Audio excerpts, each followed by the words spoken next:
record dulu. Oke, sedikit perkenalan kepada Bapak kita, Pak Dodi Widyananda. Jadi beliau ini adalah salah satu dosen di Universitas di Sumatera ya, Pak? Ya, Sumatera Barat. Sumatera Barat, namanya Universitas Dharmasraya. Ya, teman-teman kalau share aja atau apa namanya ketik di Google Dharmasraya langsung keluar. Ya, jadi beliau dosen pendidikan bahasa Inggris ya sekarang, alhamdulillah. Ya, lalu kemudian sedikit educational background regarding our speaker today. S1-nya ada di Undari. Beliau lulusan terbaik di Undari pada saat itu dan kemudian mendapatkan beasiswa. Lalu apa namanya tidak semata juga, lalu kemudian mendapatkan itu perjalanannya banyak juga itu unek-uneknya. Nanti bisa di share lah unek-uneknya Pak Dodi sampai putus berulang kali mengejar beasiswa mungkin. Oke. Siap. Dan beliau kemudian lanjut di Monash tahun 2018 ya, Dodi ya. 2018. Ya, kalau saya 2017 saya senior. No. Sama 2017, cuma beda intake. Ya, kalau senior kan bulan Februari. Saya Juli. Benar. Beda intake. Ya, saya Februari, beliau Juli ya. Pasnya lagi di winter. Wah, dingin-dinginnya itu. Banyak lah cuman ini lagi sedikit kita ada topik, jadi mungkin kita stick on the topic aja ya. Oke teman-teman, lalu kemudian beliau lanjut di ambil Master of TESOL di Monash University sama dengan saya pada saat itu, cuman saya masih senior pada saat itu ya. Dan masya Allah luar biasanya beliau ini adalah salah satu lulusan terbaik ya. IPK-nya luar biasa dibanding dengan kami ini, ada apa-apa ya. Nah, satu-satunya kekurangan beliau adalah beliau masih jomblo. Jadi mungkin teman-teman yang lagi berpasangan juga bisa ajukan proposal ke beliau. Bagaimana, Dok? Oke, itu aja, mungkin gak usah berlama-lama, masalah prestasi beliau terlalu banyak. Saya nggak bisa detailin. Oke, jadi mungkin kita bisa mulai aja teman-temannya. Jadi bisa ya kita mulai dengan mengucapkan basmalah ya. Saya open kamera saya dulu, saya berikan waktu jangan dulu, kita mulai materi acaranya ya. Nanti sebentar event kita ini pertama akan ada pembawaan materi sama peserta materi selama kurang lebih 1 jam, boleh lebih, jangan lebih ya, kurang boleh. Setelah itu kita buka sesi pertanyaan, sesi tanya jawab selama 1 jam juga. Oke, setelah itu baru kita tutup. Oke, jadi teman-teman, semua komunikasinya nanti akan lewat chat Zoom. Jadi misalnya teman-teman punya pertanyaan, punya unek-unek dan lain-lain, bisa lewat chat Zoom, bukan lewat grup yang kita sudah buat atau bertanya melalui face to face. Karena itu akan mengganggu orang lain, itu kayak menyerbu banyak banget. Oke, jadi lewat chat Zoom aja nanti kalau kita buka sesi pertanyaannya. Oke teman-teman, itu aja mungkin yang bisa saya sampaikan. Oke, Pak Dodi. Oke.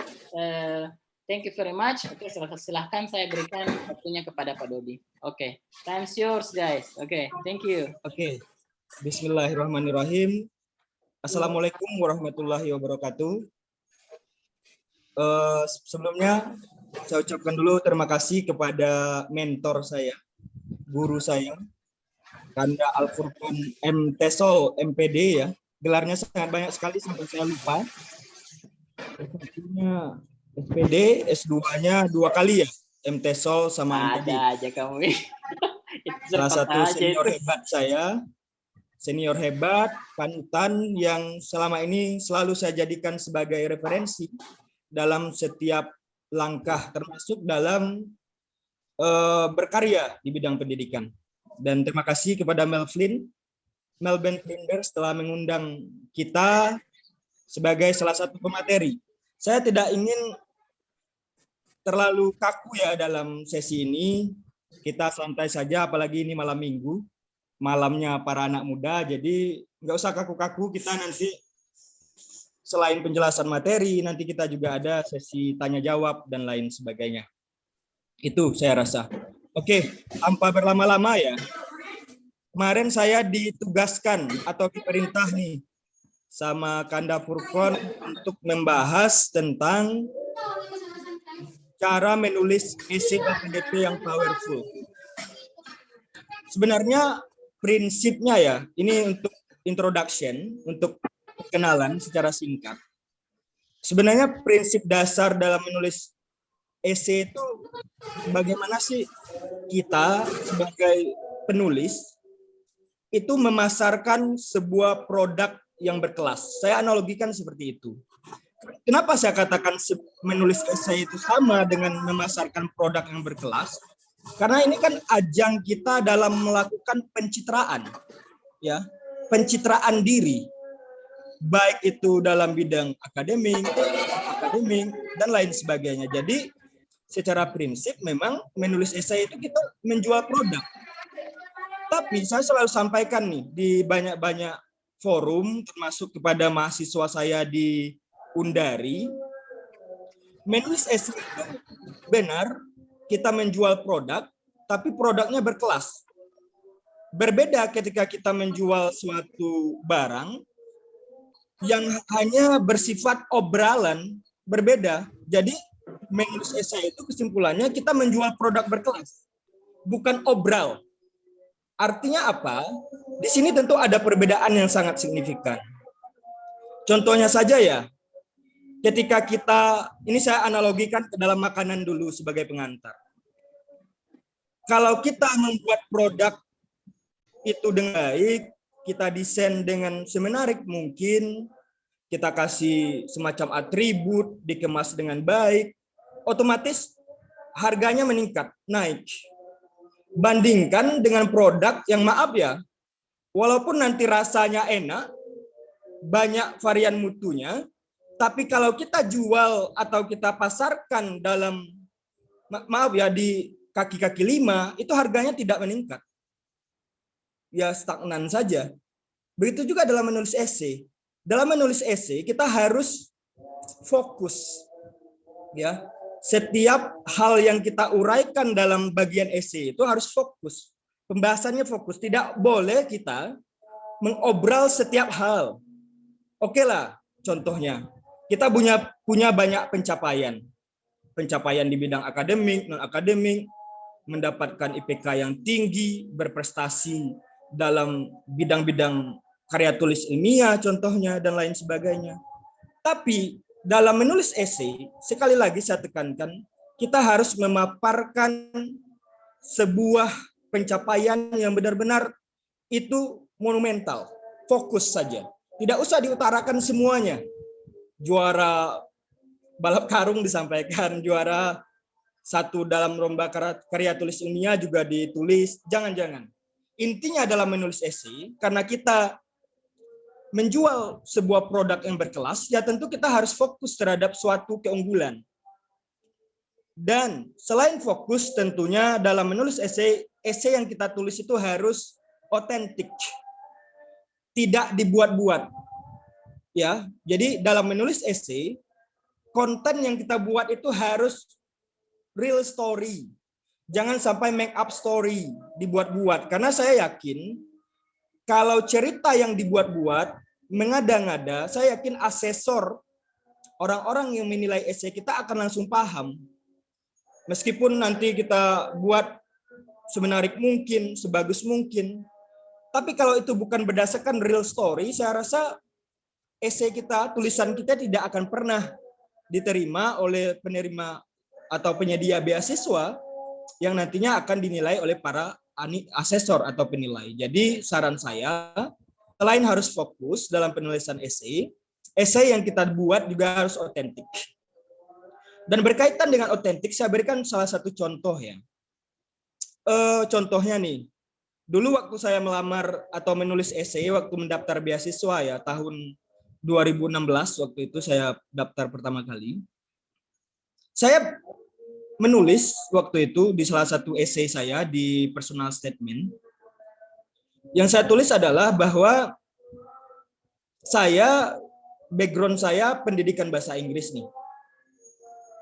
Saya ingin melanjutkan kuliah di salah satu kampus terbaik di bidang pendidikan. Dan salah satu tujuannya adalah Monash University Australia, Melbourne tepatnya.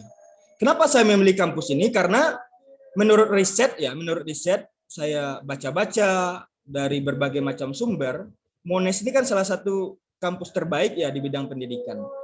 Dan oleh karena itu, karena alasan ini, saya memilih Monash sebagai kampus tujuan.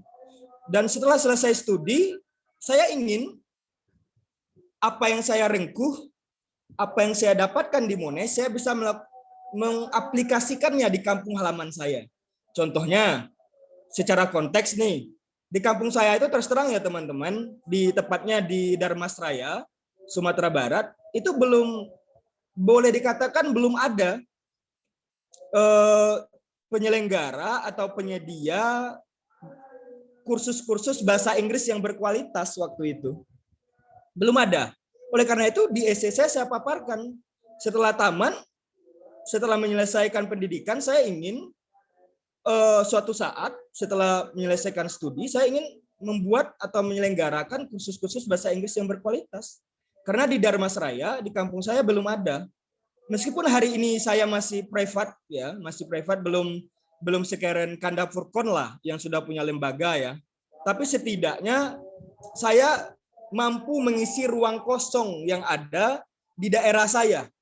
Jadi saya tekankan, kontribusi yang diminta LPDP itu bukan dalam kontribusi yang bersifat besar, bukan, tapi kontribusi yang sesuai dengan konteksnya.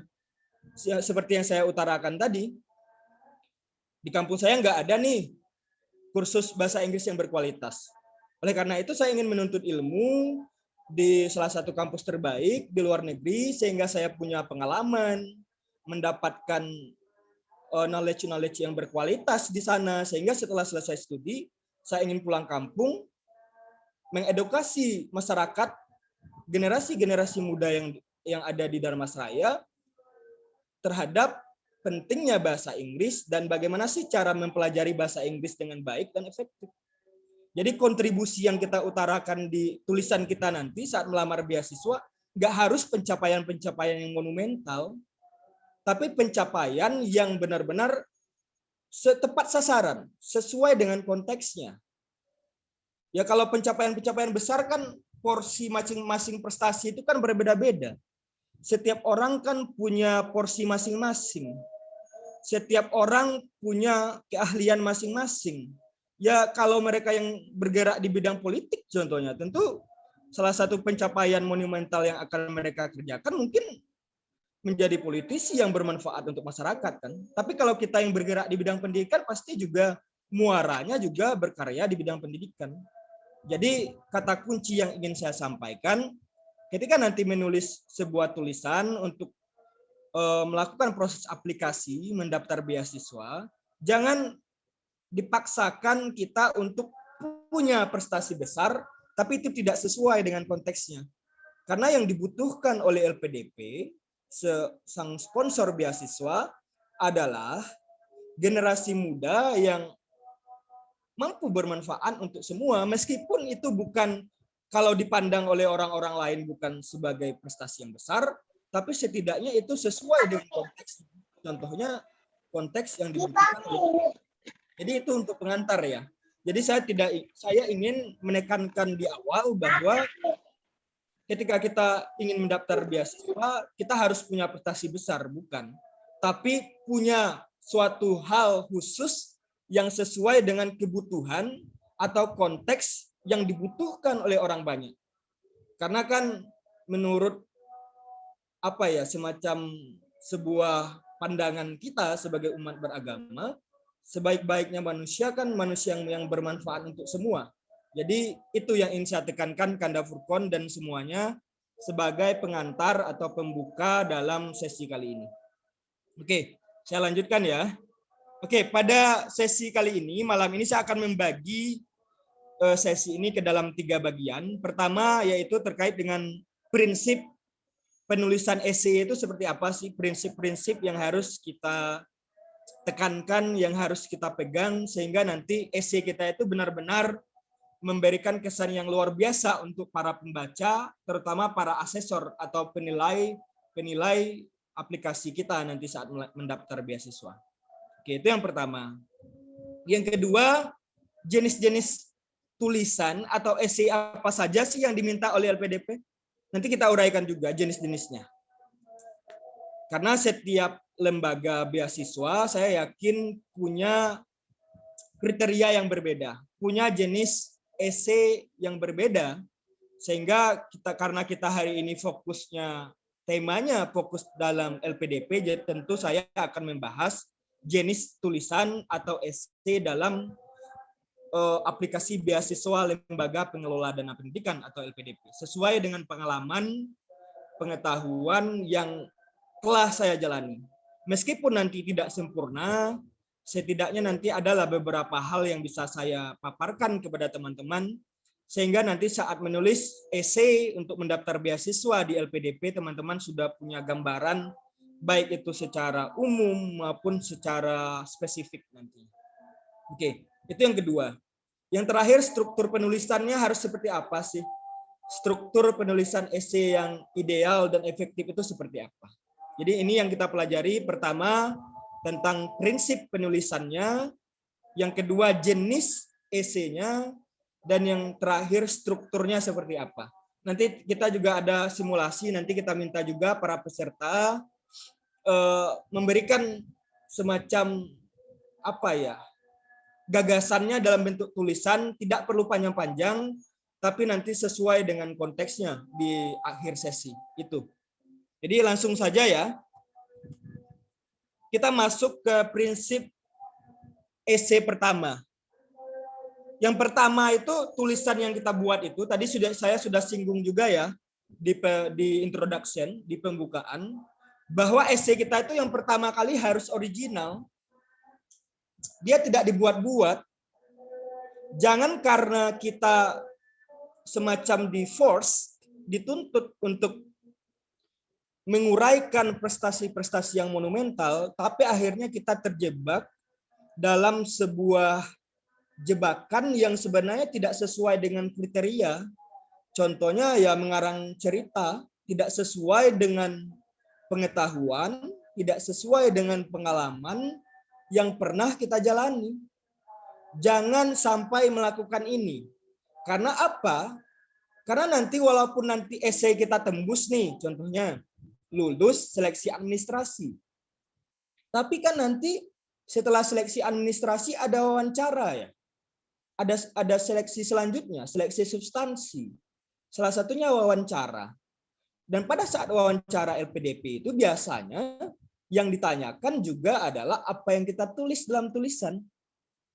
Jadi walaupun nanti lolos dalam seleksi administrasi, cerita kita yang dikarang-karang itu, tapi saat wawancara pasti akan terbuka juga karena si pewawancara akan menggali secara dalam, akan mengelaborasi setiap apa yang kita tulis di tulisan sehingga nanti akan ketahuan juga. Jadi saya sampaikan kepada teman-teman yang hadir malam ini, para pejuang beasiswa, ya ini rata-rata saya yakin sudah tamat S1 atau sedang menjalani pendidikan S1. Tolong nanti saat menulis esai jangan jadikan esainya sebagai ajang untuk mengarang cerita yang tidak pernah ada. Harus original, real story. Tidak apa-apa nanti saat menulis di esai contohnya, kita contohnya ya hanya punya prestasi dulu ya, ini saya juga berdasarkan pengalaman ya, pernah juara lomba baca puisi tingkat kecamatan. Apakah itu sebuah prestasi? Juara lomba baca puisi tingkat kecamatan? Iya, tetap prestasi. Karena seperti yang saya bilang di awal tadi, setiap orang punya porsi masing-masing. Jadi tidak apa-apa diuraikan ketika kita punya prestasi walaupun hanya di tingkat kecamatan, tapi itu kan juga prestasi. Itu benar-benar prestasi yang berdasarkan real story, tidak dibuat-buat, tidak mengarang-arang. Karena esensi utama, prinsip utama dalam esai itu harus original, tidak dikarang-karang. Kenapa waktu itu saya tulis juga ya, salah satu di bagian konten dalam tulisan saya juara lomba puisi tingkat kecamatan. Yang menariknya di sini, saya melihat ada semacam titik kosong yang bisa saya isi. Karena waktu itu mayoritas pesertanya adalah perempuan. Sementara yang boys, laki-laki hanya saya waktu itu. Itu kan menjadi suatu kelebihan juga kan di saat para boys tidak berani ataupun tidak mengambil kesempatan untuk tampil, tapi saya berani mengambil kesempatan untuk tampil, walaupun itu hanya lomba tingkat kecamatan. Tapi itu prestasi. Yang penting itu original. Jadi saya tekankan, tolong ketika nanti menulis tulisan jangan dikarang-karang. Prinsip pertama harus original. Itu ya, harus original, tidak dikarang-karang. Yang kedua, kita harus punya plan, rencana yang jelas dalam penulisan esai. Contohnya ya, kalau seandainya nanti nih diberi kesempatan untuk mendapatkan beasiswa LPDP, apa sih rencana teman-teman ke depan? Apakah teman-teman mendapatkan beasiswa kuliah di salah satu kampus terbaik, baik itu di dalam negeri, di luar negeri, hanya untuk gaya-gayaan, hanya untuk pamer kepada tetangga, atau hanya untuk ajang mencari ijazah, sehingga nanti pada saat melamar calon kekasihnya, orang tua calonnya terkesan. Apakah hanya itu alasannya? Tentu tidak. Jadi rencana yang kita buat itu seperti yang saya sampaikan tadi harus sesuai dengan konteks. Saya memilih jurusan ini, jurusan bahasa Inggris ya saya contohkan karena basic saya bahasa Inggris. Karena tujuan saya ke depan, plan saya ke depan ingin mengedukasi generasi muda di daerah saya. Kebetulan daerah saya di Dharmasraya, Sumatera Barat, belum terlalu menjamur atau bahkan boleh dikatakan tidak ada sebuah lembaga yang benar-benar itu berkualitas untuk memberikan pengetahuan secara holistik atau komprehensif terhadap para generasi muda di sini tentang bahasa Inggris. Oleh karena itu rencana saya ke depan, waktu itu saya paparkan, saya mengambil jurusan TESOL, karena saya ingin ke depan saya punya gambaran lengkap seperti apa sih the next atau the future teaching itu dalam bahasa Inggris. Jadi plannya harus jelas. Harus sesuai konteks. Kalau bisa ya, apalagi untuk teman-teman yang berada di daerah-daerah yang masih dikategorikan sebagai daerah tertinggal atau dikategorikan sebagai daerah yang masih dalam masuk kategori afirmasi di LPDP, saya ingin, bukan saya ingin sih, tapi saya kalau bisa menguraikan isinya sesuai dengan kebutuhan daerahnya tersebut. Karena bagi saya itu nilai lebih yang tidak semua orang punya. Apalagi mereka-mereka yang berada di kota-kota. Jadi selain original, plan kedepannya juga harus rinci, jelas, dan relevans. Ya, relevans di sini berkesinambungan. Baik untuk masa saat ini maupun masa yang akan datang. Karena kan kita hidup ini kan harus bermanfaat selagi kita bernafas. Jadi apa yang kita rencanakan hari ini itu harus bermanfaat di masa depan. Tidak hanya bagi diri kita sendiri tentunya, tapi juga untuk banyak orang. Jadi selain original, plan-nya harus ada dan harus relevan. Terakhir, mulailah belajar menulis. Start dari sekarang. Never, tunggu ya, ini masih ada azan sebentar di sini, jadi saya minta waktu jedanya ya, sebentar Kanda ya, Kanda Furkon. Silakan, silakan, silakan. Oke, kita tunggu dulu sebentar. Ya, ya, ya. Sholat aja dulu. No. Kita tunggu azan aja sebentar. Siap. Nanti setelah itu bisa kita lanjutkan. Kami di sini sudah sholat Isya masalahnya di Makassar. Ya, siap. Beda 1 jam ya. Siap. Aman.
Oke, bisa kita lanjutkan, Kanda?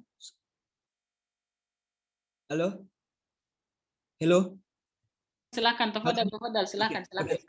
Kita mulai lagi ya, maaf ya kawan-kawan, tadi ada azan sah. Oke, prinsip yang keempat itu adalah mulailah dari sekarang belajar bagaimana sih cara menulis esai yang efektif itu. Karena kan kita punya sebuah pepatah ya yang mengatakan dalam bahasa Inggris bahwa better late than never. Lebih baik terlambat daripada tidak pernah mencoba sama sekali. Karena menulis itu perlu waktu biar kita bisa tune in dengan setiap ide dan gagasan yang bisa kita sampaikan secara terstruktur. Karena ini skill khusus yang memang butuh waktu ya. Dan cara mengasahnya tidak lain tidak bukan adalah dengan sering-sering praktis, memulai. Baik itu nanti dalam bahasa Indonesia maupun bahasa Inggris. Tapi kalau kita tidak mulai dari sekarang, kita akan tertinggal. Dan dalam penulisan juga yang paling penting adalah selain kita harus berani memulai, kita juga harus ya, contohnya nih, harus merevisi setiap draft yang telah kita buat. Contohnya, kita udah buat tulisan nih, ada draftnya, sudah kita konsepkan, sudah jadi. Walaupun sudah jadi sekalipun, tapi tetap harus ada yang namanya revisi atau tinjauan ulang secara berkala. Karena kita tidak tahu ya, kita sebagai manusia, fitrahnya tentu manusia itu gampang lupa dan mudah hilaf. Oleh karena itu, untuk mengakali hal tersebut, kita harus sering merevisi tulisan atau draft tulisan yang telah kita rancang. Dan yang paling utama, dalam menulis, kita juga harus menghadirkan prinsip proofreading. Contohnya, tulisan yang kita buat bisa kita konsultasikan kepada kawan-kawan yang satu bidang ilmu dengan kita, atau bisa dengan guru kita, dengan dosen kita. Karena apa? Karena titik kosong, titik rumpang atau blind spot kita dalam menulis itu kadangkala orang lain yang bisa mengetahuinya, bukan diri kita. Ini paling sering ya kita lakukan dulu waktu kuliah di Monash ya Kanda ya. Kita walaupun tulisan kita rasa sudah bagus, kita hadirkan dengan referensi yang memadai, tapi tetaplah kita butuh orang lain untuk setidaknya memberi saran atau mengecek tulisan yang kita telah buat. Jadi nanti saat melamar beasiswa, teman-teman harus punya mentor. Itu penting ya. Karena kalau teman-teman punya mentor, teman-teman punya navigasi, punya peta yang benar-benar jelas seperti apa sih poin-poin atau langkah-langkah yang harus teman-teman paparkan di tulisan teman-teman nanti. Karena kalau teman-teman tidak punya mentor, itu ibarat teman-teman merambah sebuah hutan belantara yang kadang-kala kita tidak tahu sedang berada di mana. Tapi kalau teman-teman punya mentor, tuh ada baiknya nanti untuk proses revisi, proses proofreading, teman-teman harus memperlihatkannya kepada mentor-mentor tersebut. Karena tidak hanya teman-teman ya, saya saja sampai hari ini, kita semuanya bahkan tetap butuh orang lain untuk mengkoreksi setiap hal termasuk tulisan yang telah kita buat. Jadi prinsipnya dalam menulis esai, saya tekankan lagi ada 4 prinsip. Yang pertama harus original, yang kedua plan-nya harus jelas, relevansinya untuk apa, dan terakhir walaupun nanti draft kita sudah selesai, tulisan kita sudah selesai, kita tetap butuh orang lain untuk setidaknya memberi masukan, nasihat terhadap tulisan kita. Karena kita sebagai manusia punya kelebihan dan tentu juga punya kelemahan yang tentu atau bisa saja diisi atau dilengkapi oleh orang lain sebagai mentor kita nanti. Jadi mungkin nanti Kanda Furkon bisa jadi mentor teman-teman, ataupun nanti saya juga bisa nanti saya siap membantu teman-teman ketika nanti mempersiapkan tulisannya, sehingga nanti tulisannya benar-benar sesuai dengan kriteria yang diminta oleh si penyelenggara beasiswa, dalam artian LPDP. Jadi begitu ya. Oke, selanjutnya. Ini masih teoritis ya, nanti kita praktis juga di akhir sesi sehingga nanti bisa diaktualisasikan dalam hal-hal konkret. Oke, selanjutnya jenis-jenis tulisan esai apa saja sih yang diminta oleh LPDP? Yang pertama itu personal statement. Jadi di personal statement itu berbicara tentang rencana studi sih kebanyakan sebagai suatu langkah ataupun rencana yang akan kita sasar ke depannya. Dan untuk nanti kita bahas secara rinci untuk di part berikutnya. Jadi intinya personal statement ini berbicara tentang diri teman-teman. Baik itu profil diri, background pendidikan, dan lain sebagainya. Dan personal statement itu diminta sebagai syarat administrasi. Ingat ya, sebagai syarat administrasi. Kalau dulu kita personal statement-nya masih manual, kalau sekarang itu kita bisa langsung tulis di website LPDP secara online sekarang. Jadi tidak manual lagi. Jadi personal statement sebagai salah satu syarat administrasi. Nanti kita jelaskan seperti apa personal statement yang ideal yang diminta oleh LPDP tersebut. Itu yang pertama. Yang kedua, rencana kontribusi. Kontribusi EC tentang kontribusi teman-teman bagi Indonesia itu seperti apa sih? Nanti kita jelaskan ya secara rinci di slide berikutnya. Ini juga sebagai salah satu syarat administrasi. Ini online juga sekarang kita tulis langsung saat melakukan proses aplikasi sebagai salah satu syarat administrasi. Yang ketiga itu writing essay on the spot. Ini biasanya kalau setelah kita lulus administrasi, nanti pada saat seleksi substansi, ada bagian writing essay on the spot juga. Ini biasanya berbarengan dengan sesi wawancara. Entah itu sebelumnya, biasanya sebelum wawancara juga ada bagian seleksi substansi yang menuntut kita untuk menulis essay on the spot. Nanti kita bahas juga secara detail seperti apa sih essay on the spot itu yang diminta LPDP itu. Jadi jenis-jenis essay LPDP itu ada 3. Yang pertama personal statement, yang kedua rencana kontribusi untuk Indonesia, baik itu sebelum, saat, dan bahkan pasca studi. Jadi itu.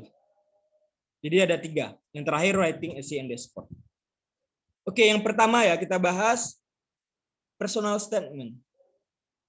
Ini agak tricky ya, karena kita tidak punya kriteria baku yang harus kita lakukan dalam penulisan personal statement.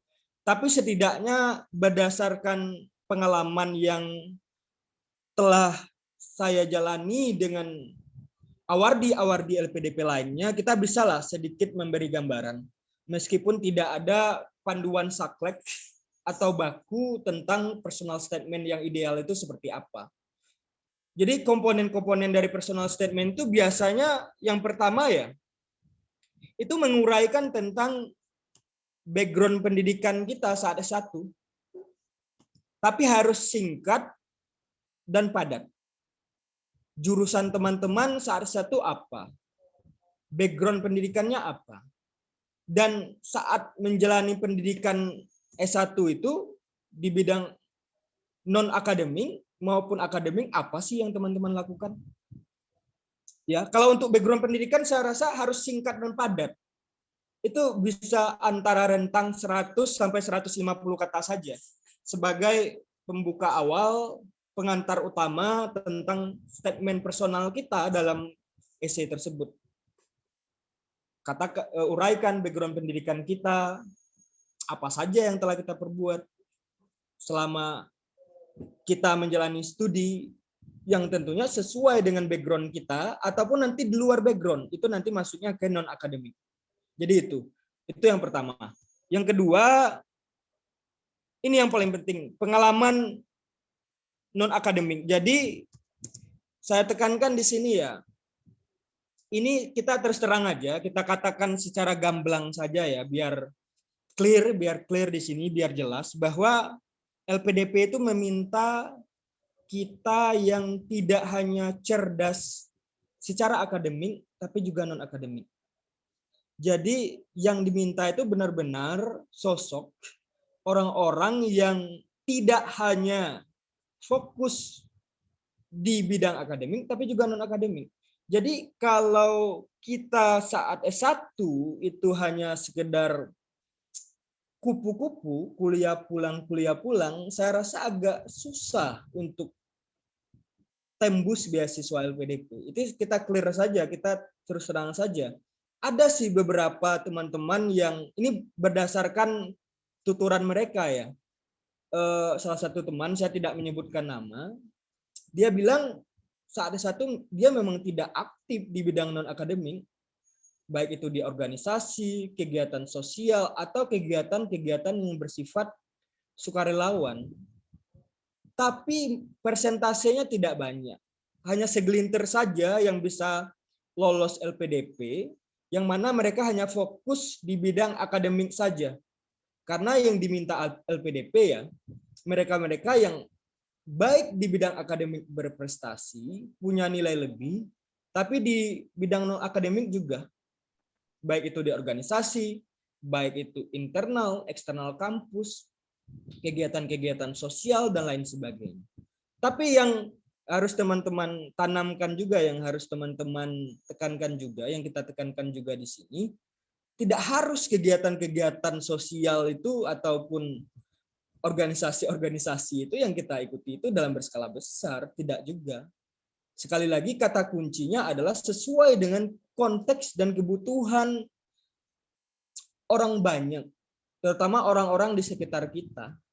Contohnya, dulu pernah saya tuliskan ya di salah satu esai saya, di personal statement saya waktu itu, kontribusi ketika membantu kawan-kawan yang dilanda bencana, gempa bumi waktu itu. Waktu itu di salah satu daerah di Sumatera Selatan. Waktu itu kita bergerak ke sana membantu mereka dan itu saya tulis di esai saya. Meskipun itu tidak dalam skala besar, tapi setidaknya setitik perjuangan aktivitas yang kita lakukan setidaknya itu bermanfaat untuk orang lain. Jadi skalanya tidak harus besar, tidak harus saya memberikan bantuan finansial ataupun semacamnya atau aktivitas-aktivitas yang kita buat itu dalam skala besar tidak harus, tapi harus sesuai konteksnya. Itu kata kuncinya. Jadi benar di personal statement selain kita memaparkan background pendidikan, setelah itu harus ada pengalaman-pengalaman yang kita jalani saat menjalani pendidikan ataupun sepanjang hidup kita, apa sih yang pernah kita lakukan, baik itu di bidang akademik maupun akademik. Dan selanjutnya di poin ketiga ya, kalau untuk prestasi akademik ini kan sekali lagi tidak ada panduan pastinya seperti apa sih prestasi akademik itu. Tapi yang ingin saya katakan malam ini, ya prestasi akademik yang nantinya itu punya relevansi untuk orang lain, sekali lagi itu gitu loh.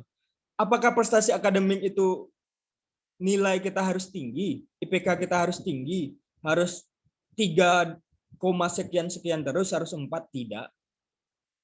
Karena bagi saya ya, prestasi itu bukan itu. Prestasi itu adalah ketika kita bermanfaat untuk orang lain. Kalau masalah nilai kan itu hanya syarat saja ya. Minimal kan IPK kita nggak kurang dari 3.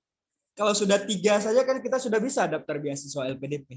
Dan jadi intinya bukan tingginya IPK yang dibutuhkan LPDP, tapi seberapa bermanfaat kita untuk orang lain. Jadi itu. Jadi di personal statement itu.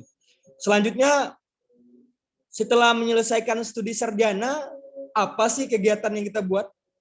Apakah setelah menamatkan satu kita hanya bersantai-santai ria saja?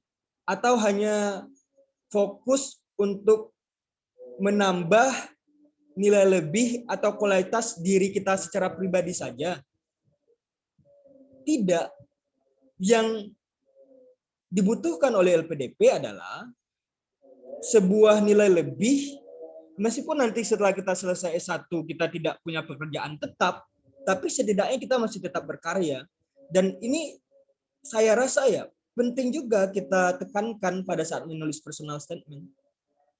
Setelah menyelesaikan studi S1 saja, kita sudah berbuat. Bagaimana nanti kalau sudah mendapatkan kesempatan untuk kuliah S2, kuliah S3 di kampus-kampus terbaik yang ada di dalam negeri ataupun di luar negeri.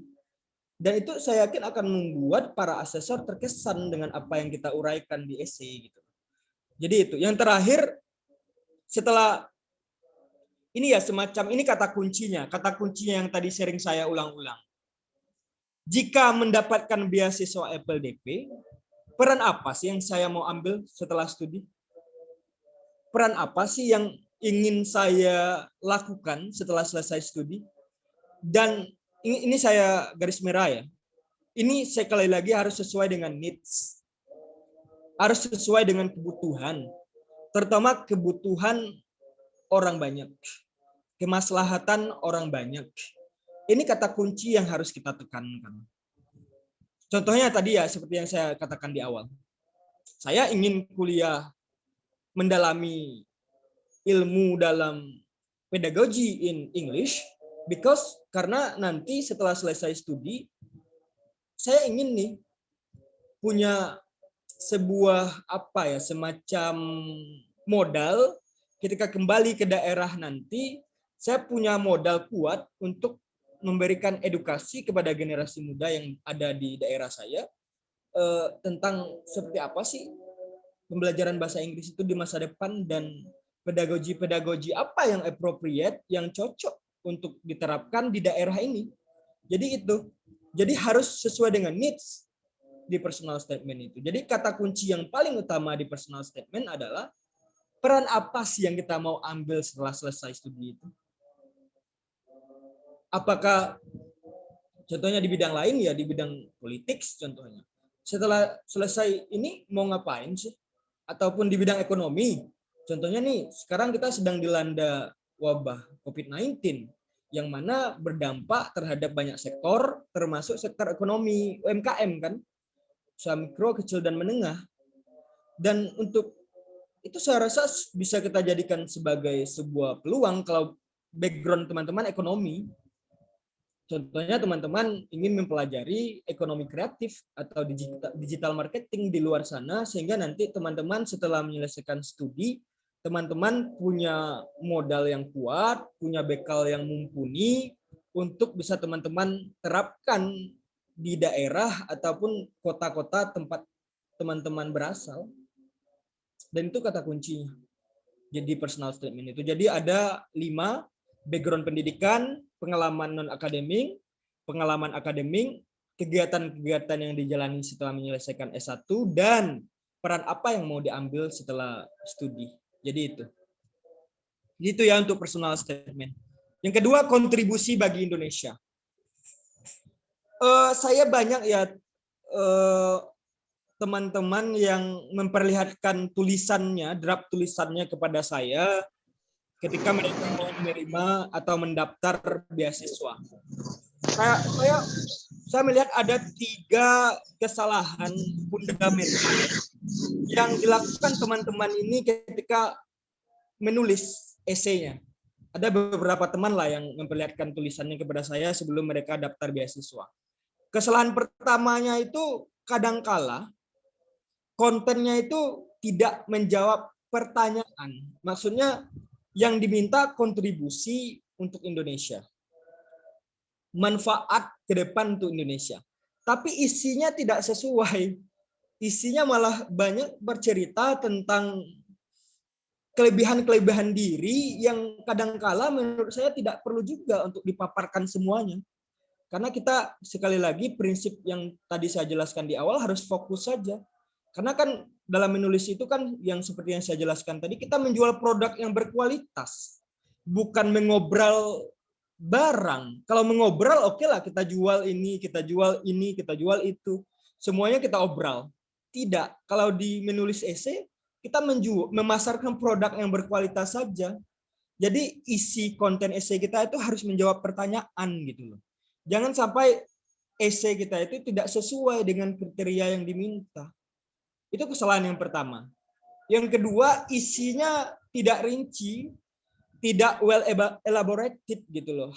Terlalu ini menurut saya dangkal, tidak terlalu dielaborasi secara apik dengan ide dan supporting ide yang mendukung, termasuk contoh-contoh konkret. Seharusnya dilakukan seperti itu. Karena wajar mungkin ya, karena kenapa isinya tidak rinci, karena kita itu terlalu bernafsu menulis semua hal yang telah kita capai. Itu kesalahan yang sering saya lihat ya dari teman-teman yang selama ini saya lihat esainya, tulisannya tidak rinci. Itu yang kedua. Yang ketiga, teman-teman tersebut gagal menunjukkan pengetahuannya tentang bidang studi yang sedang mereka geluti. Karena mungkin ya, karena mereka tidak terlalu membahas aspek ini secara dalam. Hanya membahas bidang ilmu yang sedang mereka geluti, bidang ilmu yang sedang mereka dalami, hanya dari sisi luarnya saja. Tidak secara spesifik, tapi hanya bersifat umum, superficial, terlalu dangkal menurut saya. Jadi gagal memperlihatkan bahwa saya ini bidang saya loh, ini saya sangat pantas loh untuk mendalami ini. Saya sangat pantas loh untuk dibiayai oleh negara dalam menggeluti bidang ini karena saya sudah punya basic yang kuat untuk mendalaminya. Sehingga ketika nanti sedang menjalani pendidikan S2 ataupun S3, saya itu sudah punya basic yang kuat untuk menjalaninya, sehingga saya tidak gagap lagi nanti ke depan. Di itu kesalahan-kesalahan yang sering muncul yang teman-teman biasanya lakukan ketika menulis esai, terutama esai kontribusi bagi Indonesia. Ini berbicara kontribusi, dampak, bukan tentang diri kita secara pribadi. Itu kata kuncinya. Oke, selanjutnya. Ini yang harus kita punyai di esai jenis kedua ini, kontribusi bagi Indonesia ini. Yang pertama, kontribusi yang telah dilakukan ini. Seperti yang saya bilang tadi, di sini kita paparkan apa aja sih yang telah kita lakukan selama ini, selama hidup ini, terutama saat kita menjalani pendidikan S1. Dan saya ini kesalahan yang acap muncul juga sih menurut saya. Saya minta teman-teman mulai dari sekarang, mulai rapikanlah CV-nya. Tentang pengalaman-pengalaman yang telah dilakukan saat ini, mulai hari ini, mulai tuh di list apa saja, inventarisir apa saja yang telah dilakukan. Karena kalau tidak teman mulai menata itu dari S1 ini atau dari sekarang, teman-teman akan kelimpungan nanti saat menulis esai. Itu akibatnya, salah satu akibatnya ya. Karena kita tidak menata rapi CV kita, pengalaman kita selama ini, akhirnya pada saat menulis esai nanti, kita itu menulis asal-asal saja. Menulis, oke lah, kita paparkan semua yang telah kita jalani. Tapi itu tidak rinci gitu loh. Tapi kalau mulai hari ini, sejak dari S1, sejak dari sekarang kita mulai persiapan untuk merapikan CV kita, saya yakin nanti esai kita akan efektif dan sangat berkesan bagi para pembaca, terutama asesor gitu loh. Mulai dari sekarang rapikan CV-nya. Agar selain tidak ada yang tercecer, kita bisa melakukan proses filterisasi, saringan, apa saja sih pengalaman-pengalaman yang pantas kita kemukakan di tulisan kita nanti. Itu yang paling penting. Yang kedua, kontribusi yang sedang dilakukan nih. Ini yang saya bilang tadi, kalau kita mendengar kata kontribusi, kita selalu menganggapnya yang besar-besar saja, padahal tidak. Yang penting itu hanya perlu melihat kebermanfaatannya gitu. Intinya, kata kuncinya, harus pandai membaca situasi. Baik itu situasi yang dibutuhkan oleh orang-orang di sekitar kita, maupun situasi current situation, situasi-situasi terbaru, yang mana itu aspek novelty-nya, kebaharuannya, itu sangat penting untuk dikulik atau dikuliti oleh kita ketika nanti selesai studi ataupun saat studi. Itu yang kedua. Yang ketiga, kontribusi yang akan dilakukan. Berdasarkan pengalaman yang sedang kita lakukan, apa sih permasalahan yang ingin diatasi? Atau isu apa sih yang ingin kita minati? Lalu setelah itu kita kaitkan dengan bidang studi kita. Sekali lagi, kontribusi yang kita lakukan, alangkah lebih baiknya itu punya korelasi dengan bidang studi yang sedang kita jalani. Itu kata kuncinya. Karena itu termasuk aspek relevansi yang dibutuhkan atau needs yang dibutuhkan oleh LPDP tadi ketika kita menulis esai kita. Itu ya, kontribusinya harus jelas. Oke, yang terakhir, writing essay on the spot. Ini kita habis ini saya inginlah teman-teman menulis di ruang chat nanti tentang gagasan teman-teman, tapi dalam bentuk tulisan singkat saja nanti. Jadi setelah ini ya, setelah menjelaskan tentang writing essay on the spot itu. Writing essay on the spot itu apa sih? Bagaimana kita merespon isu-isu aktual, isu-isu yang sedang hangat-hangatnya didiskusikan atau dibicarakan, baik itu di tingkat internasional, nasional maupun regional. Biasanya ini itu ada semacam kita diberi suatu topik ya, current issue, contohnya isu tentang pandemi ini. Kita dikasih sebuah topik. Bagaimana sih pendapat kita tentang wabah COVID-19 ini? entah itu dampaknya terhadap pendidikan, contohnya ekonomi kreatif, ataupun aspek sosiokultural ataupun budaya masyarakatnya. Lalu setelah itu, setelah diberi topik, kita harus merespon topik tersebut. Dan yang paling penting dalam writing essay on the spot itu, plan ideas kita harus jelas, harus runut, harus terstruktur. Jangan sampai tulisan kita itu strukturnya itu tidak terelaborasi dengan baik dan itu kadang rancu untuk dipahami oleh orang lain. Dan berbicara tentang struktur tulisan yang bisa kita rancang dalam penulisan writing essay on the spot, saya selalu bilang ya, termasuk kepada mahasiswa saya, kita beracuan saja kepada suatu istilah yang namanya ini, yang dalam lingkaran orange ini, namanya TIL. Apa sih TILs itu? T itu topic sentence. Jadi dalam menulis, kita harus di awal ya, sebagai pembuka kita harus punya syarat pertama, yaitu topic sentence. Posisi kita, ide utama kita tentang suatu isu itu apa sih? Kita harus clear di sini. Argumen kita harus jelas.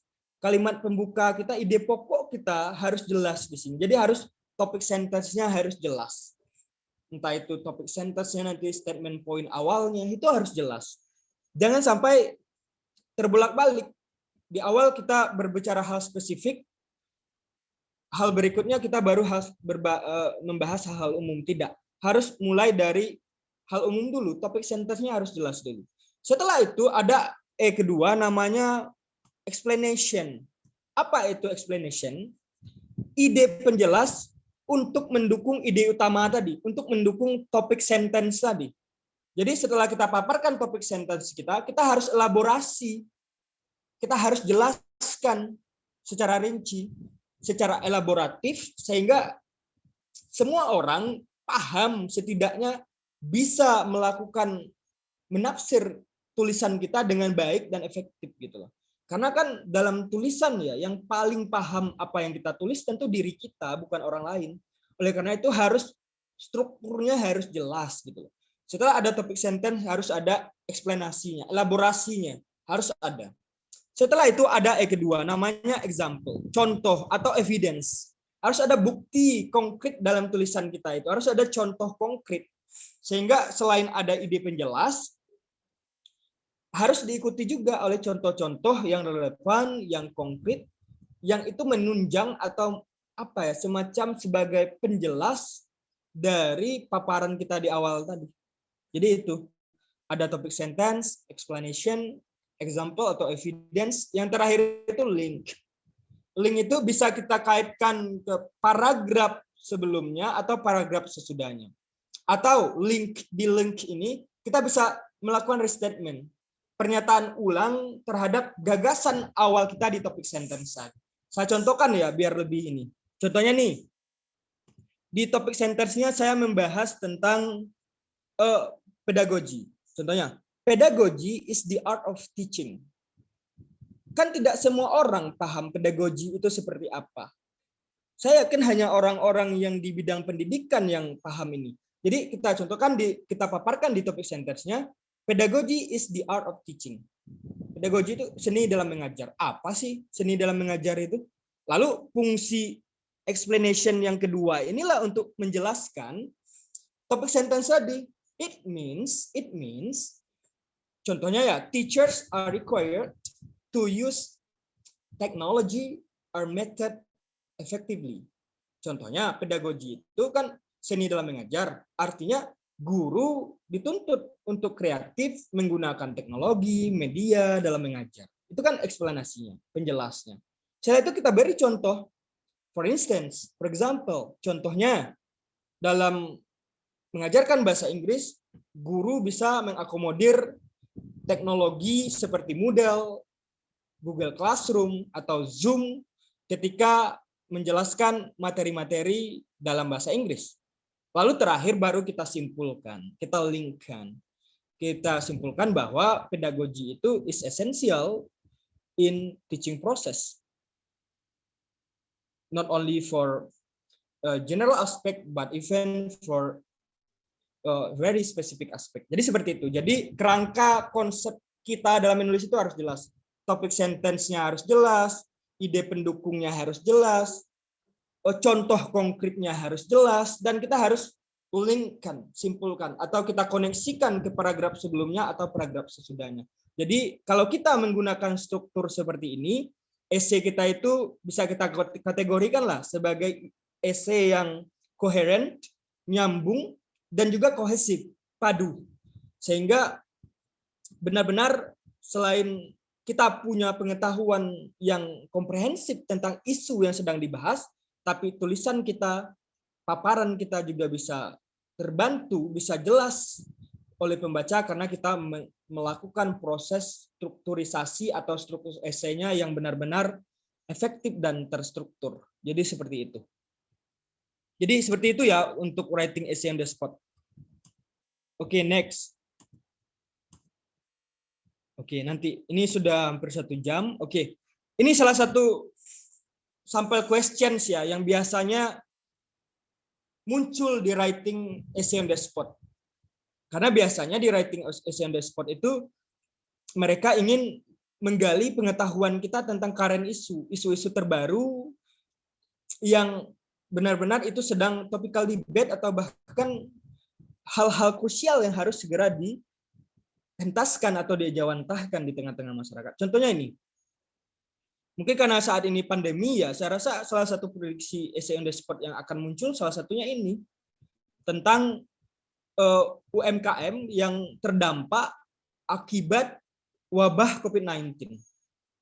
Oleh karena itu, di situ kita harus berpikiran kritis dari pertanyaannya itu, mereka ingin menstimulasi kita untuk berpikir kritis, holistik tentang bagaimana sih contohnya masalahnya saat pandemi pendapatan masyarakat yang bergerak di bidang UMKM menurun. Akibat menurunnya transaksi, mobilitas masyarakat yang terhambat untuk jual beli secara langsung. Oleh karena itu, solusi yang bisa kita tawarkan untuk membantu masyarakat yang bergerak di bidang UMKM itu untuk meningkatkan pendapatannya saat pandemi seperti apa. Jadi seperti itu ya sampel questions-nya. Jadi di writing essay on the spot itu mereka menuntut kita untuk mengetahui isu-isu current terbaru, isu-isu terbaru. Jadi saya minta ya teman-teman yang masih bergabung hari ini, saya minta nih di chat ya Kanda Furkon. Halo Kanda Furkon. Siap. Kenapa? Untuk ini Kanda, saya minta teman-teman ini merespon pertanyaan ini Kanda. Okay. Salah satu contoh essay on the spot untuk mereka menulisnya di chat dengan menggunakan struktur TIL tadi Kanda. Boleh banget. Topik sentence-nya apa, explanation-nya seperti apa, evidence-nya seperti apa, link-nya seperti apa. Bisa ya Kanda? Boleh. Tapi teman-teman masing-masing 1 kalimat aja ya, jangan banyak-banyak. 1 paragraf Kanda. Ya, 1 paragraf maksudnya. Yang penting ini Kanda. Yang penting topik sentence-nya ada, explanation-nya ada, evidence atau example-nya ada, dan link-nya ada gitu loh. Oke. Jadi semua 4. Oke ya. Oke, kita kasih waktu berapa menit Kanda? 10 menit lah, bolehlah, insyaallah masing-masing teman-teman. Oke teman-teman, bagaimana? Ya. Saya bertanya ke forum dulu, bisa enggak teman-teman? Bisa lah. Boleh ya? Dijawab bisa di chat kalau bisa, kalau belum bisa dijawab belum. Bisa kan? Ayo teman-teman yang lagi live ini.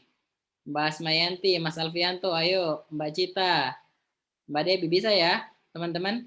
Kalian nulis 1 paragraf ya tentang ini ada temanya. Kalian nulis topik sentence-nya apa, terus kemudian explanation-nya, evidence-nya, lalu kemudian link-nya, oke. Di sini bisa dalam bahasa Inggris, bisa dalam bahasa Inggris, bisa dalam bahasa Indonesia ya. Boleh, ya. Nggak ada pembulian di sini, kita latihan aja, oke ya. Jangan enggak usah takut salah, hantam aja. Boleh teman-teman, boleh kita mulai? Halo, bisa jawab di chat enggak? Boleh enggak? Atau sudah pada pergi malam mingguan ini Kanda? Maaf Mister, di sini jaringannya kurang mendukung. Suaranya putus-putus. Oke. Katanya Mbak Asmaya itu lagi putus-putus suaranya. Oke. Mbak Dedet, Mbak siapa namanya ini semua teman-teman bisa nggak? Tolong dijawab bisa. Kalau bisa di chat ya, please ya. Bisa tidak? Ayo. Atau mungkin memilih aja. Jaringannya pada putus-putus kan dah. Yang penting kan bukan hubungan yang putus ya. Siap. Siap ya. Oke, katanya siap katanya mereka. Oke ya. Oke, Dulu. dicoba katanya. Oke, siap-siap. Wah, enggak usah takutan ya, takut salah. Dihantam aja. Namanya Iya. juga belajar. Nggak ada orang langsung Iya. bisa hebat. Belajar dulu. Oke, silakan ya. Silakan ini temanya. Ya, oke. Ini ya sampel questionnya ini ya. Di saat pandemi, pendapatan masyarakat bergerak di bidang UMKM menurun. Oke ya. Nah, akibatnya dari penurunan transaksi terjadi di saat pandemi ini. Bagaimana menaikkan pendapatan masyarakat tersebut walaupun di masa sulit seperti wabah COVID. Oke. Jadi maksimal 5 kalimat aja lah, oke ya. 5 kalimat. Kalimat pertama topic sentence-nya, kemudian explanation-nya apa, satu evidence-nya, lalu kemudian satu link-nya. 4 kalimat aja lah, nggak usah panjang-panjang. Oke, time yours ya guys ya. Oke. Ya. Oke, time yours ya. Saya berikan waktu sekitar 10 menit lah. Oke, silakan. Oke. Oke, Pak Dodi bisa minum-minum dulu lah sambil ngopi-ngopi. Oke. Siap. Oke, silakan sambil kita akan nanti berikan feedback ke teman-teman bagaimana tulisannya. Sudah bisa atau enggak? Kan ini writing on the spot ceritanya kan? Writing on the spot kita nulis ya, on the spot. Oke. Oke, guys, silakan ya. Time's yours, 10 minutes.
Oke, 5 menit lagi teman-teman ya.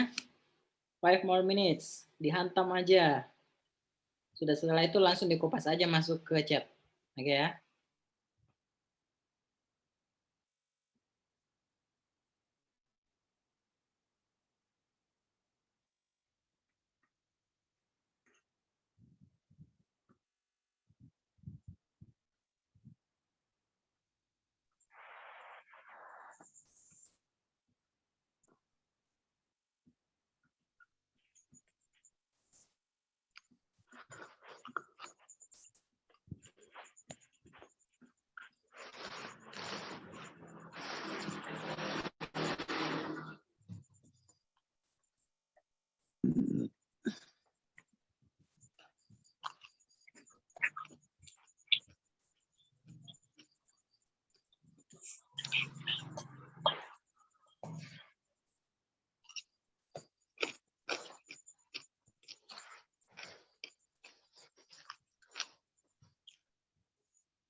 Oke, sudah ada ini dari Mas Galuh. Mantap ini, langsung pakai bahasa Inggris ini Mas Galuh ini.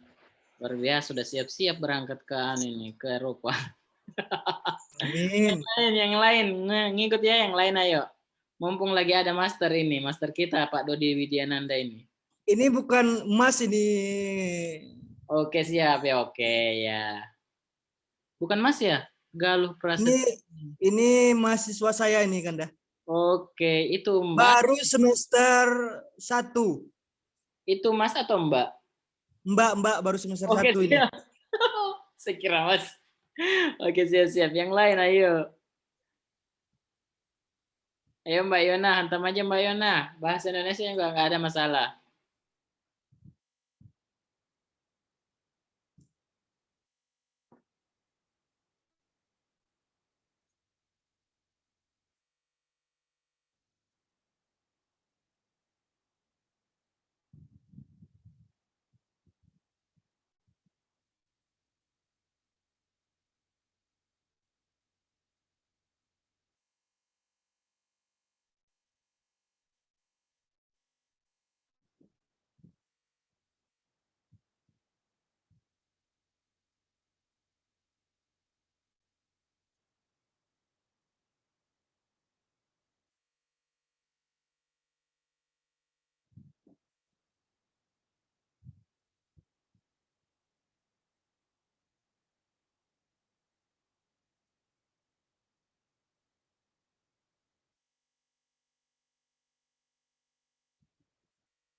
Ini mahasiswanya juga ya, Pak Dodi? Yang Sudarmi. mana? Mbak Sudarmi, bukan? Bukan. Oke. Mantap lah. Oke, hantam aja teman-teman ya.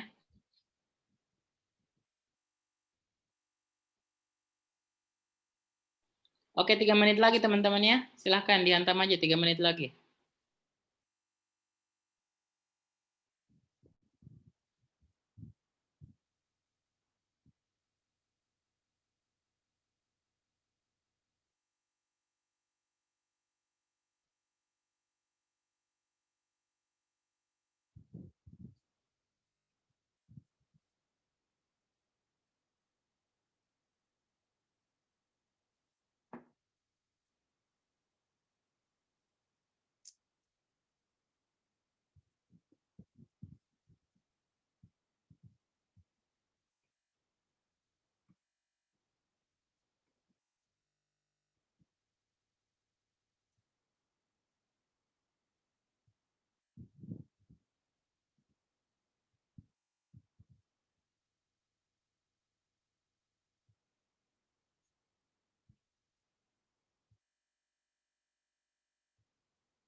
Oke, 2 menit lagi guys.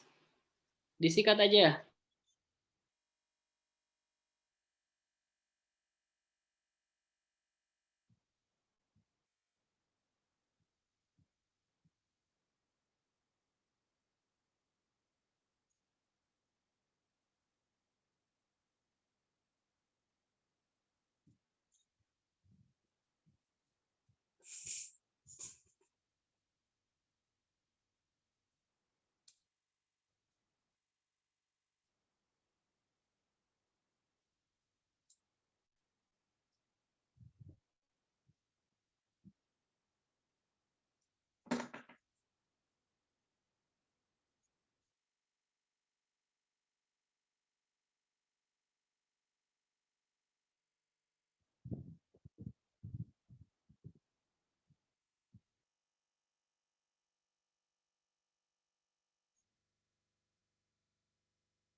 Oke, 1 menit lagi ya. Silahkan dikopas aja. Mau selesai, mau tidak selesai, dikopas aja teman-teman.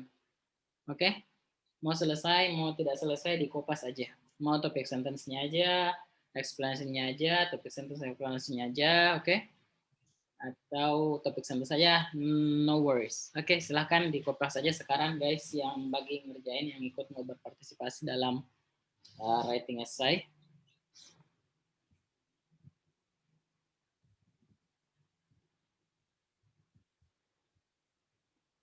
Oke, sekarang teman-temannya yang lagi ngerjain, silahkan dikopas aja. Oke, waktunya sudah habis. Nggak usah di, apa namanya, Oke. nggak usah sempurna aja, oke. Oke, silahkan dikomentarin Pak Dodi. Oke, time yours. Oke, terima kasih kawan-kawan atas responnya di ruang chat ini. Saya lihat bagus-bagus semua ya Kanda. Ini ada dari Galuh Prasetyaningrum. Gunain bahasa Inggris ya. In my opinion, the way to increase people's income. Memang jurusan bahasa Inggris ya, Pak Dodi? Jurusan bahasa Inggris memang ini ya? Atau bukan? Yes.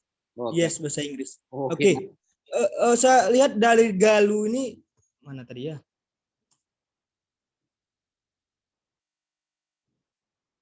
Tunggu ya, mau scroll ke atas dulu.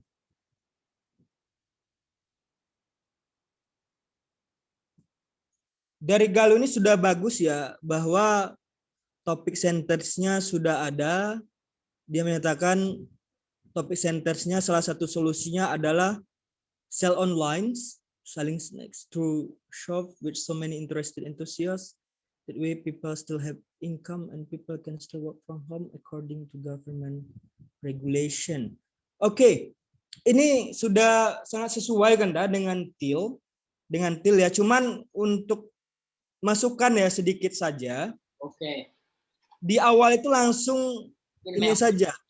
In my opinion, one of viable solution, viable ya kita katakan karena solusi yang bisa ditawarkan kan. Ini kan bukan solusi saklek ya. Jadi jangan di writing itu kita memaksakan kehendak. Bukan begitu kan dah? Siap. Karena ini solusi, contohnya kita gunakan one of viable solution, solusi yang bisa kita tawarkan in order to deal with this issue is by employing digital marketing contohnya ya. Lalu jelaskan digital marketing itu apa? Digital marketing means we use technology in selling products. For example, using Facebook, Instagram, and every technological platform exists. Therefore, oleh karena itu, by employing this way, dengan melakukan cara ini, we can deal with this issue. Jadi kan runut ya, jelas ya.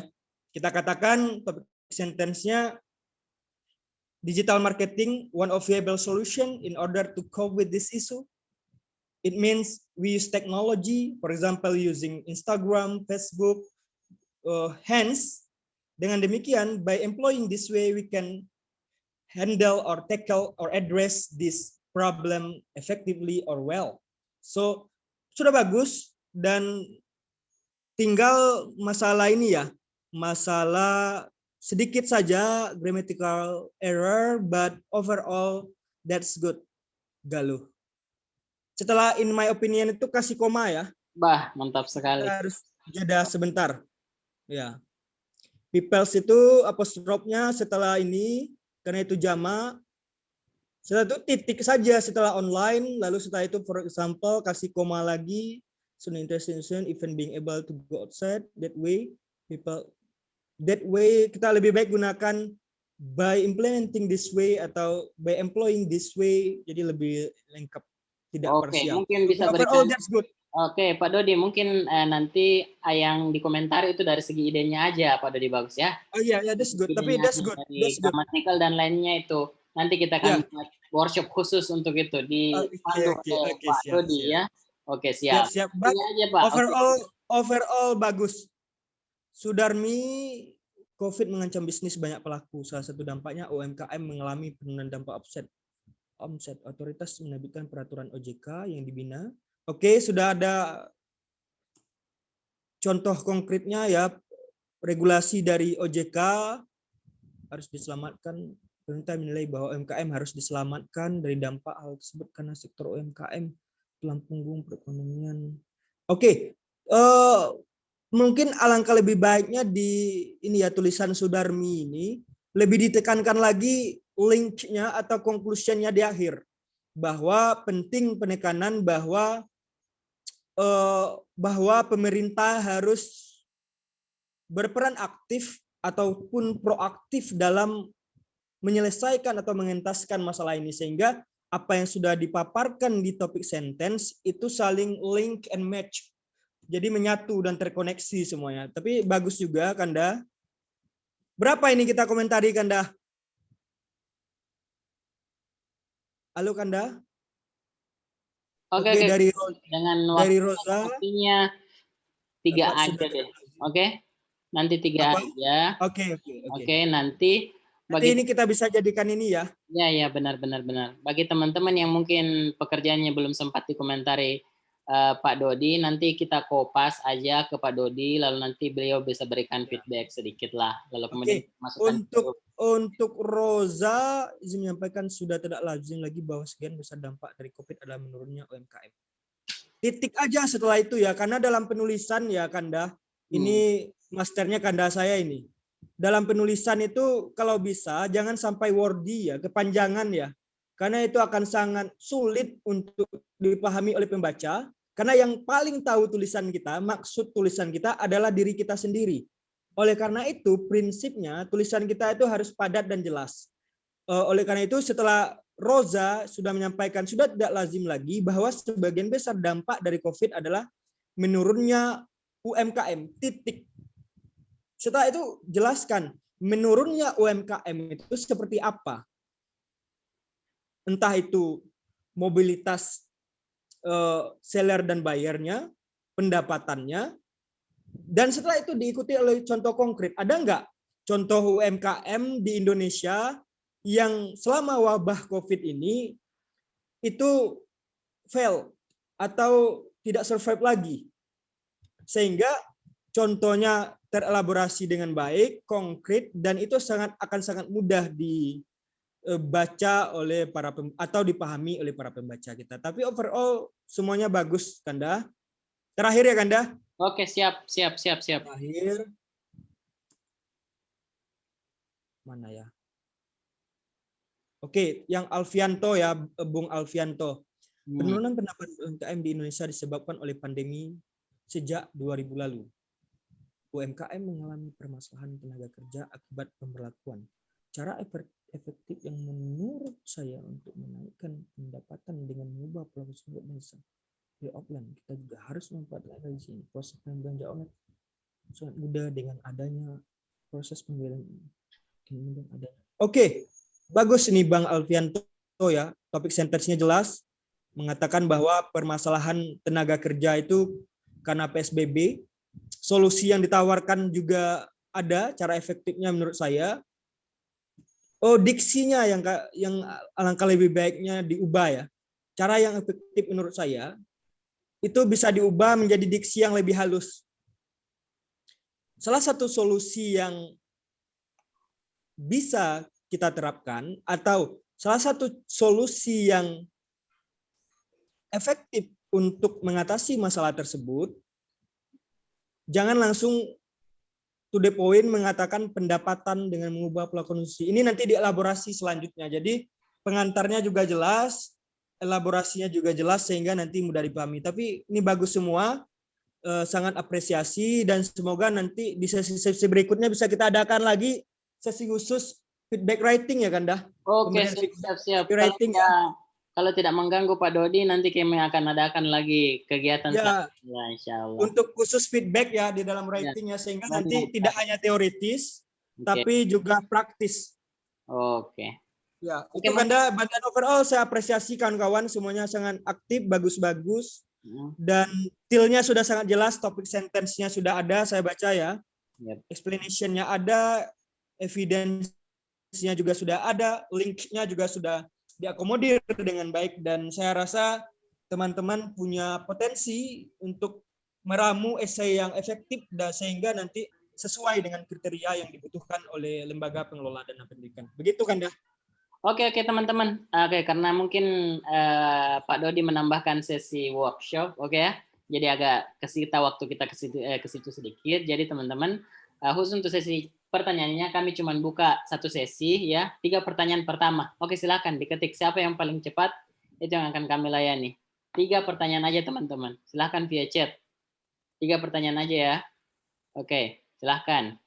Tidak usah raise hand, langsung ngetik. Ya, nggak usah raise hand, langsung ngetik di chat. Oke? Langsung ngetik di chat. 3 pertanyaan pertama. Ayo, 3 pertanyaan pertama teman-teman. Ya, 3 pertanyaan pertama langsung ngetik di chat.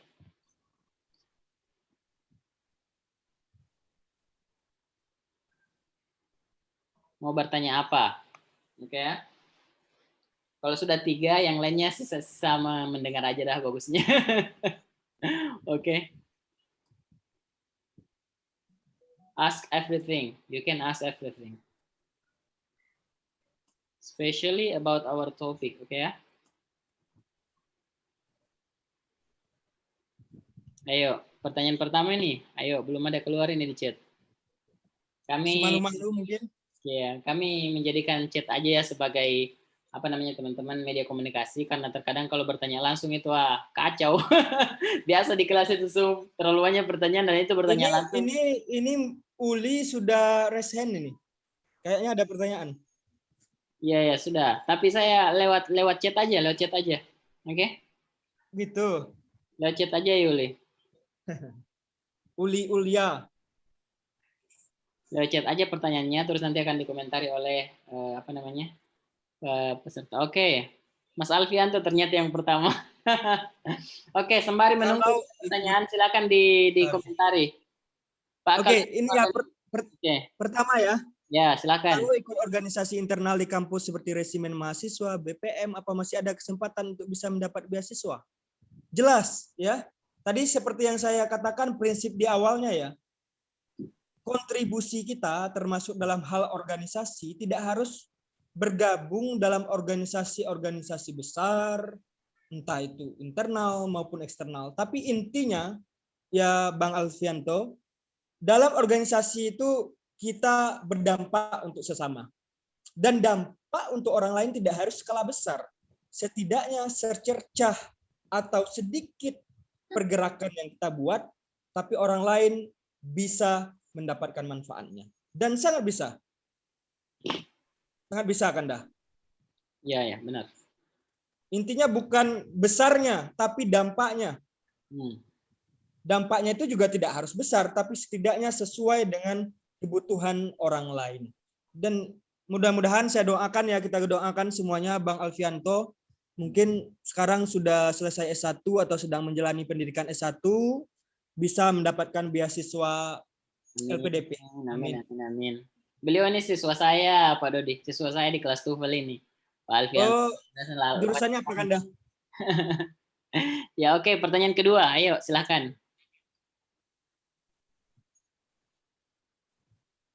Oke, Wahyu Indah Julika. Apa sih hal plus yang ada dalam SC1 dulu sehingga dapat diterima oleh pihak LPDP? Oh, itu tadi sudah saya uraikan juga ya di awal. Wahyu Indah Julika ini salah satu siswa saya dulu nih waktu MTSN Kota Baru. Mbak Wahyu, saya panggil Mbak aja ya. Jadi saya sudah ceritakan bahwa dalam uraian yang kita paparkan di tulisan kita, ya, yang ada dalam tulisan kita harus menulis hal sesuai dengan relevansinya. Ya, sekali lagi menulis pencapaian ataupun hal yang sesuai dengan relevansinya. Contohnya waktu itu saya menulis di essay saya menulis waktu itu di Dharmasraya, mungkin Wahyu tahu sendiri ya, Indah ya. Indah panggilannya. Indah tahu bahwa di daerah kita di Dharmasraya di Sumatera Barat itu masih kurang atau bahkan tidak ada tempat generasi muda untuk belajar bahasa Inggris yang mana wadahnya ini representatif. Oleh karena itu saya tuliskan waktu itu, oleh karena itu saya ingin kuliah di salah satu kampus terbaik yang ada di Australia, yaitu di Monash University Australia, untuk mereguk, mendapatkan setiap pengalaman, setidaknya pengalaman dalam bidang bahasa Inggris, sehingga nanti ketika pulang saya bisa membawa ini. Meskipun saya tidak sekeren Kanda Purkon ya, yang sudah bisa mendirikan lembaga Melvin, tapi setidaknya kalau ada anak-anak muda Dharmasraya yang nanya-nanya tentang bagaimana sih bahasa Inggris itu, cara belajar bahasa Inggris yang efektif itu seperti apa, setidaknya saya sudah punya gambaran yang, setidaknya gambaran ini saya bawa dari pengalaman-pengalaman yang telah saya jalani. Dan itu Indah yang saya paparkan waktu di S1 saya. Dalam S1 itu saya juga katakan bahwa saya juga konsen di bidang kegiatan sosial waktu itu, terutama di bidang ini, edukasi terhadap generasi-generasi muda. Sehingga itu mungkin menjadi poin lebih karena masih jarangnya para mentor yang ada di Dharmasraya yang bisa membimbing generasi muda untuk terus bergerak, terutama dalam meningkatkan kualitas dan mutu pendidikan individu-individu dulu. Kita tidak berbicara hal besar dulu. Jadi kesimpulannya, katakan saja pengalaman secara real, secara nyata, tanpa dibuat-buat. Itu kata kuncinya. Karena hal-hal yang dibuat-buat itu tidak akan pernah memberikan kesan yang baik ataupun yang luar biasa kepada asesor nanti. Itu, Indah. Oke, pertanyaan terakhir, Pak Dodi. Ini pilih salah satunya, apakah dari Mbak Yola atau Mbak Asmayanti? Saya lihat dulu ya. Yang lebih berbobot lah. Dua-duanya aja ya. Dua-duanya saja bisa kayaknya. Boleh, dua-duanya. Dan ini terakhir ya teman-teman, silakan enggak usah ngetik lagi. Ini sudah terakhir, oke ya. LPDP tidak hanya menyediakan beasiswa luar negeri, karena LPDP juga menyediakan beasiswa baik itu S2 dan S3 di kampus-kampus terbaik di dalam negeri. Nanti kita bisa loh kok di searching baik itu di website LPDP dan juga di Google. Google aja panduan beasiswa LPDP 2021. Nanti juga tercantum di situ daftar kampusnya, cara daftarnya, dan lain sebagainya. Dan bahkan tidak mengikuti kegiatan kemahasiswaan. Oke, kalau jarang ya mengikuti kegiatan kemahasiswaan saat di kampus, cara untuk mengatasinya Mbak Lola ya. Mbak Lola harus mulai dari sekarang harus banyak melakukan kegiatan-kegiatan yang bersifat sukarelawan. Itu saran saya. Kalau sudah dilakukan bagus, nanti bisa dipaparkan di esainya ya. Untuk Asma Yanti, apakah prestasi akademik dan non akademik sudah saya itu apakah bisa menyelesaikan atau bisa? Oke. Semuanya Asma bisa saat kuliah S1 maupun pengalaman-pengalaman ataupun kejadian-kejadian aktivitas-aktivitas yang kita jalani selama kita hidup. Karena saya yakin selama kita hidup, setidaknya pasti ada hal-hal kecil setidaknya yang bisa kita buat untuk orang lain. Jadi tidak hanya saat kuliah ya, tapi sepanjang hayat. Oke? Oke, terima kasih teman-teman atas pertanyaannya. Terakhir saya ingin conclusion ya Kanda, pernyataan penutup boleh Kanda? Oke. Singkat saja. Oke. Pernyataan penutup saya sederhana. Tulisan yang baik itu adalah tulisan yang selesai. Terima kasih banyak atas kesempatannya. Wabillahi taufiq wal hidayah. Assalamualaikum warahmatullahi wabarakatuh. Saya mungkin juga bisa menambahkan tulisan yang baik itu adalah tulisan yang dimulai dan selesai. Yes, betul. Dimulai dan selesai. Karena banyak yang belum mulai sudah selesai.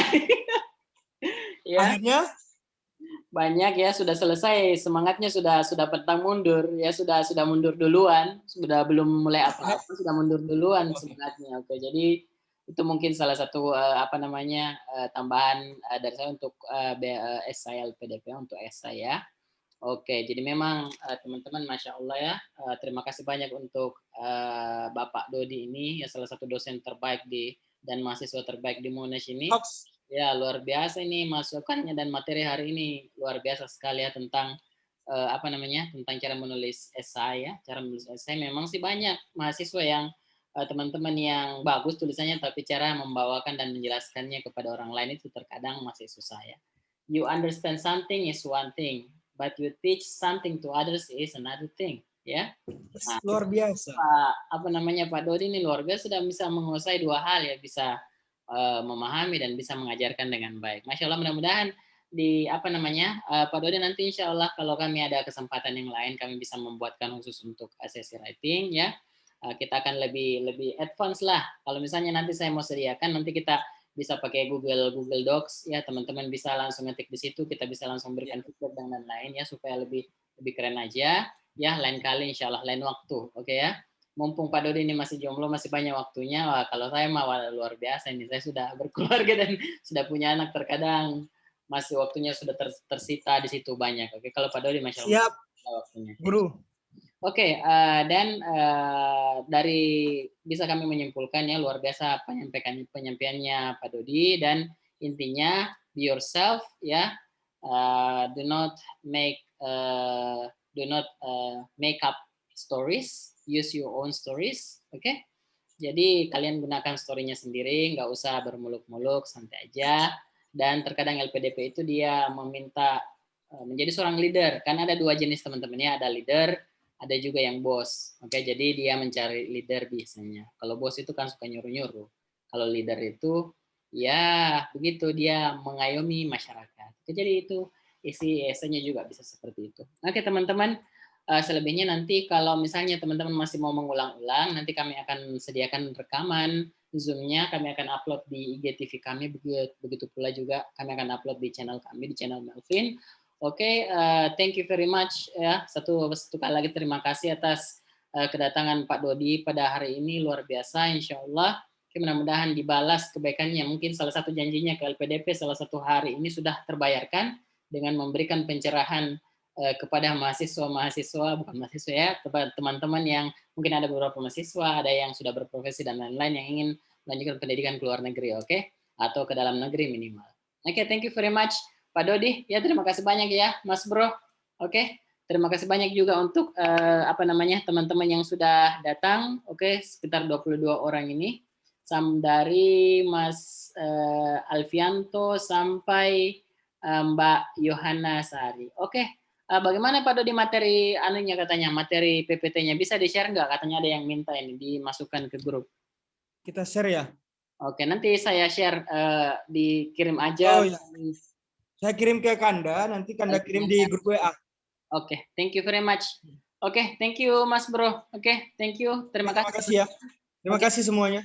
Oke, wabillahi taufiq wal hidayah. Assalamualaikum warahmatullahi wabarakatuh. Selamat malam. See you guys. See you bro. See you.